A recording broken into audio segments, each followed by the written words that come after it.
Alright guys, Rich here from the RC Network, and this is going to be update number 2 on my Axial Yeti XL KIT version upgrade series. Went to my friends over at hotracing.com and I picked up several parts to help supplement my XL kit, and I want to show you guys how they look and how it turned out. So this is going to be episode number 2. This is going to go over the front clip of the vehicle. Now I've already done the rear clip. Hopefully you guys can see some of those parts in the background there on my Yeti. So went ahead and picked up some of these front portion. I'm going to have the rear portion has already aired the front portion here as you see it happening in front of you. And I also have a suspension portion, so something that will happen to do with the shocks on the Axial Yeti XL. So went ahead and picked up these items for the front clip, and let's go over these really quick, and then towards the latter part of this video you're going to see them installed and any issues I had with the installation. So the first thing here, the front shock tower. This thing is definitely a very, very nice heavy duty item for the XL. This thing basically is very super beefy. Lots of extra shock positions right there that I'm noticing compared to the stock one. Stock one has 3. This one has like, I don't know, 26. So pretty cool. And it, of course, this thing is all gusseted and super strong. Comes with all the hardware you're going to need to mount that up to your Yeti XL. Now, throughout the video, I will be going over some of the hardware because there's no instructions with these, so I'll try and clarify that as I go. Next thing here, very much needed item for the XL on either the RTR or the kit version. This is the adjustable steering Bellcranks. So this is all aluminum, gives you pretty much some lots of slop will be taken out of the front of that Yeti. So be prepared to have very accurate steering after this install. It should go pretty good. Next thing here, the motor mounts. Now the Yetis all get a lot of criticism for not having an aluminum motor mount. This thing cures all of those issues. So this is the motor mount specifically for the XL. There's a different version for the regular 1/10 scale, so pay attention to that. Great chamfered edges and has the logo in there. It says that it has a heat sink, which I believe is all of this kind of cutout portion right there. So very nice design. Still uses the 3mm huge bolts up top, or the 3mm hole, and that should bolt up pretty nice. Next thing here, this is the motor plates. This one is somewhat different from the regular Yeti, different color at least, and this thing should mount up to that T8 motor with no problem. A couple of supplement items here. Although the Yeti XL does come with a steel spur, I went ahead and picked up the steel spur from Hot Racing just to complement the entire install. That should go pretty good. And I also picked up these slipper hubs. So we'll try out these things. I'm not sure. I know that the XL comes with the aluminum slipper plates, so we'll see how that mounts up there. Last thing, this thing is just purely for looks. This is the aluminum front skid plate, and it also has a winch mount. So pretty cool that it has a little fair lead on there, and I thought it looked cool, and I just added it to my cart. So anyways, that's going to be the front items. I'm going to go ahead and start turning some wrenches, and we'll see how this thing turns out in the end. Alright, now I'm back now, and I went ahead and got all of those front upgrades installed on my Axial Yeti XL kit version. Now, there was 2 things that I was really kind of excited about to add on to this XL. One thing is the steering bell crank system, which, the Yeti XL is, has this tiny little bell crank and steering rack. So this is the model number I installed onto there. And I have the stock one here. It's so super, super thin. I mean, you can see there just how thin that thing is.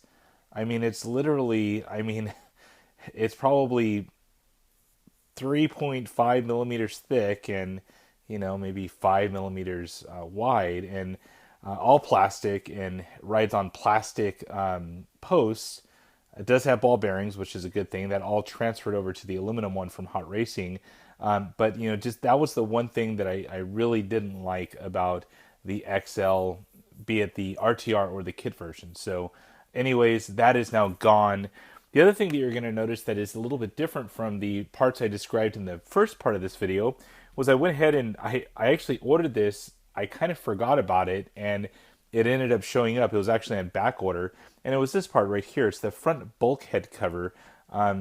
This thing is beautiful, and if you guys have installed a kit or put together a kit, you know how frustrating it is to put this particular plastic piece on. Now the top part is real easy, but the bottom part with these little posts here, and you can kind of see how I've kind of shredded them because you have to thread up from underneath the body, sandwich through, and get them into these kind of flexible little tubes there. Well, anyways, I kind of destroyed mine on install and uninstall and everything else. So I'm really happy to have that new Hot Racing CNC'd bulkhead cover. So really quick, let's go through some of the other parts, and I'll grab the XL and try and lift it up. You'll notice here I did replace the motor mount. I got the aluminum one on there. You know, the XL kit comes with this kind of super heavy duty plastic one, but once again, it's not aluminum, which I definitely wanted. So that thing, the motor plate, I also replaced the steel spur. This is the one that came with the unit. It's actually pretty decent, but the Hot Racing one is all drilled out, so it removes some of that additional weight, and rotational weight is something that you want to try and minimize. So also put on the CNC'd aluminum slipper plate covers, I believe they're called. These are the stock ones right here. These are just cast. The ones I put on there from Hot Racing are the CNC'd ones. So lots and lots of little bits and pieces to really make this thing pretty sound. So let's go ahead and grab this thing. I'm going to lift it up. This thing's getting heavier by the minute. But you'll see right here, there is that huge front plate here. And that thing's expensive. I believe right around $68, but it's definitely worth it. You do get aluminum posts now that go all the way down on these 4 points, and they bolt from the underside of the chassis. So make sure you Loctite those things, and you still get the aluminum plate that comes stock with the kit that sandwiches on top of that other aluminum piece. So all in all, you probably have, I don't know, 5, 6, 7, 8, 9, 10, 11, 12, 13 screws that go through that top plate there. So lots of secure pieces. As I flip this thing around, we'll take a look at the bell crank in there. That is now all aluminum, which is very, very nice. The steering rack and bell crank, pretty much it minimizes everything, and now it's aluminum, so it should be pretty strong.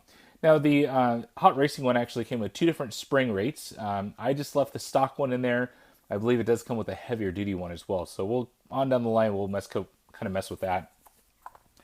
And as I lift this thing over, you'll see here the motor mount and the motor plate, and then also that nice new spur gear, and also the slipper plate covers, as long as I don't hit my camera as I try and focus this thing in.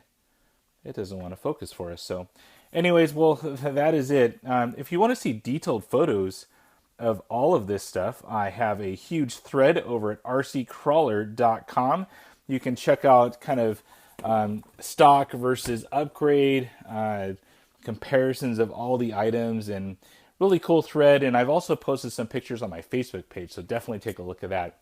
Well, guys, that's it for this segment. This is the front segment.